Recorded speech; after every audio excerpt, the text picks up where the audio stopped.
Et à présent, mesdames et messieurs, nous arrivons à notre débat principal centré sur cette exposition Ramsès et l'or des pharaons tenue à Paris dans la grande halle de la Villette jusqu'au 10 septembre qui comprend 180 pièces originales qui sont exposées dans cette exposition. Et pour aborder ce sujet, nous aurons le plaisir d'accueillir au bout du fil Madame Monal Mourad, qui est égyptologue et experte en tourisme. Bonjour.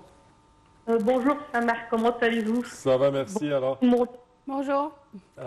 Premièrement, quand on parle de cette exposition, si vous nous rappelez un tout petit peu la valeur et la grandeur de Ramsès II comme un des grands pharaons de l'Égypte antique. Ah oui, vous avez raison. Tout d'abord, c'est le pharaon le plus connu au monde, même pour les amateurs de l'Égypte, même pour tout le monde, oui. Même pour les enfants. Quand on parle de pharaon, tout de suite, c'est Ramsès II, c'est même pas Toutankhamon. C'est Ramsès II, le guerrier, le chevalier, celui qui a fait des constructions minces. Oui. C'est un roi de l'Égypte qui a régné 1300 avant Jésus-Christ, à la 19e dynastie. Donc, vous savez que l'histoire de l'Égypte est partagée en dynasties. Oui. Et c'était un moment très, très dur, parce que c'est le fils d'un général d'armée. Et il n'avait pas tout petit la légitimité. C'est son père qui lui a fait gagner une certaine légitimité, parce qu'un pharaon ou un roi de l'Égypte ne devait pas seulement avoir des critères de guerrier et de force. Il devait avoir beaucoup d'autres choses, le sang royal, hériter le sang royal de sa maman reine d'Égypte. Il devait aussi avoir des apprentissages religieux, etc. Donc, Sa Majesté Séti Ier, qui est aussi un roi majestueux, Séti Ier, il a fait une astuce. Il l'a nommé son corrigant à l'âge de 3 ans. Donc, nous avons un roi, un des rares pharaons qui était nommé pharaon à l'âge de 3 ans déjà.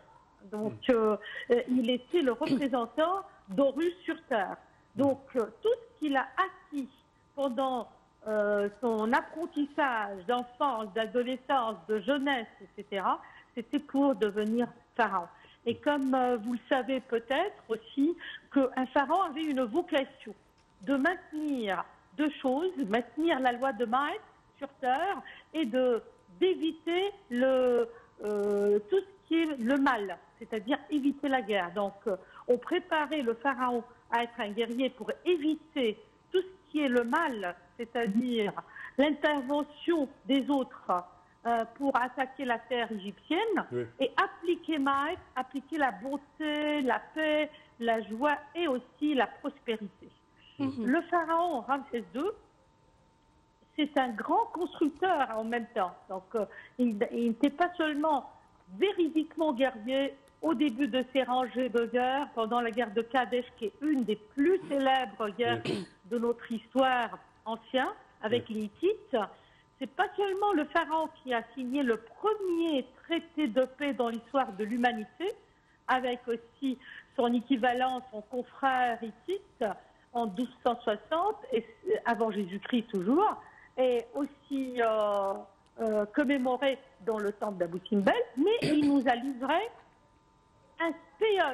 deux spéos magnifiques, ce sont les temples d'Abou Simbel. Il a laissé aussi les temples de la Nubie. Il a construit une grande partie, la deuxième partie après un grand pharaon qui est Amenhotep III, le temple de Luxor avec les deux obélisques de Luxor. Dans un obélisque embellit aussi la place de la Concorde à Paris.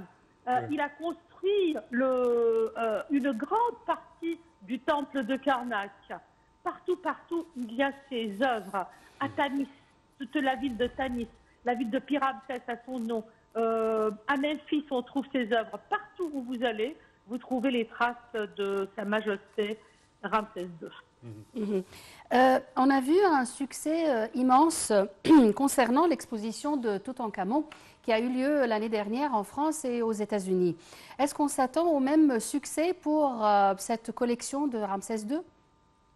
Oui, mais déjà, vous savez qu'il y a 385 000 visiteurs qui ont visité cette exposition Ramsès II. Oui. Déjà, c'est en plein succès. Déjà, c'est-à-dire, c'est quelque chose qui a dépassé les attentes, même françaises ou européennes. Et Ramsès II a un succès, je parle de l'exposition, extraordinaire en France. OK. Et la visite est autoguidée et elle est d'une durée de 90 minutes.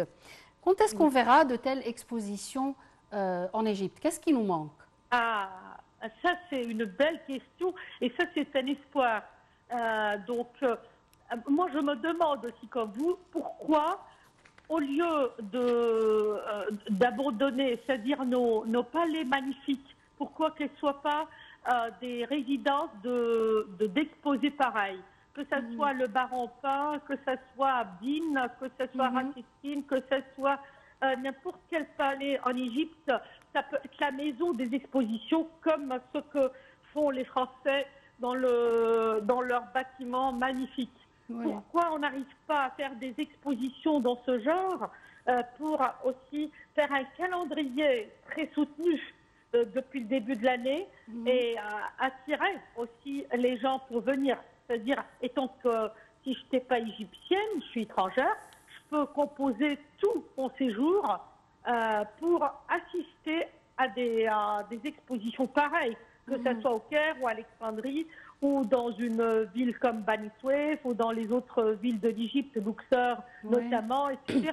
Pourquoi ne pas faire ça, comme vous dites? Moi, je n'ai pas la réponse, malheureusement, mais si les responsables nous écoutent, ça sera quand même d'un bonheur extraordinaire, d'un bonheur et d'un revenu Bien sûr.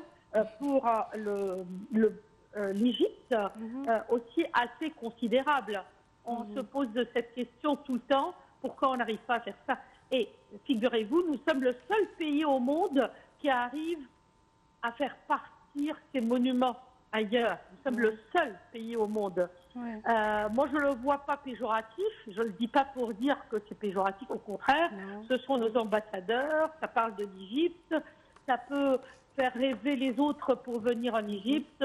C'est extraordinaire. Mais on peut ne pas faire ça si jamais on fait, par exemple, le Caire ou Alexandrie, les villes d'exposition.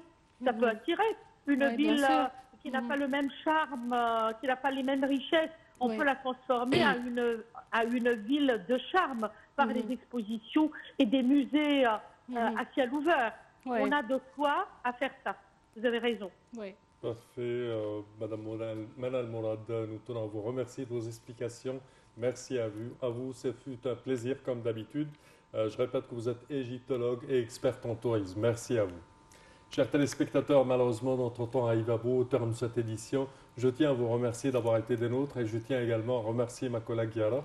Merci Semeh, merci chers mesdames et messieurs, merci à toute l'équipe de ce matin et à la prochaine.